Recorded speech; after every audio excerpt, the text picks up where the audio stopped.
Comincia con i 100 bambini della scuola calcio della Polisportiva Olimpia Campofranco che fanno da cornice gioiosa all'ingresso in campo dei calciatori l'ultima partita in casa di questo campionato di promozione della Neopromossa Campofranco, che lascia il torneo di promozione con una scontata vittoria sul già retrocesso Favignana, a cui bisogna dare merito di aver voluto onorare la giornata di festa preparata dai tifosi, per una squadra che ha costruito proprio in casa le sue fortune, con 13 vittorie e 2 pareggi contro Gemini e Terrasini.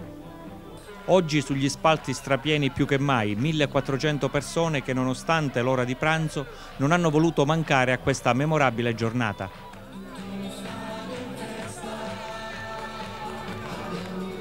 La partita in campo passa in secondo piano, il 6-1 finale è frutto più della inconsistenza degli avversari che della volontà dei padroni di casa di andare in gol.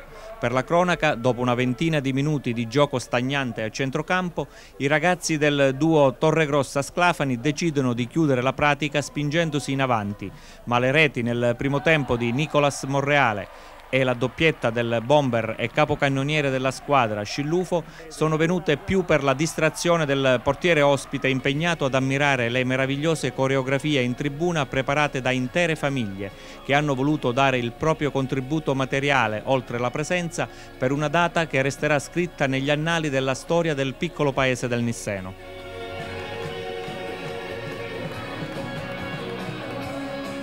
Nel secondo tempo la sagra del gol è continuata con le stesse motivazioni, si fa per dire, della prima frazione di gioco, con Scrudato, Giovanni Monreale e Zambito. E alla fine esplode in tutta la sua gioia la festa in campo e sugli spalti, per un campionato che ha comunque visto il Campofranco sempre protagonista, da 21 giornate consecutive in vetta alla classifica, pur conoscendo qualche momento di apprensione nella gara contro i rivali del Gemini. Nelle parole dei protagonisti tutta la gioia e la felicità per un campionato che ha proiettato un'intera comunità alla ribalta regionale e oltre, in attesa di affrontare una nuova realtà che impegnerà ancora di più i protagonisti di questo sogno diventato realtà e con la speranza per i più piccoli di emulare i campioni di oggi.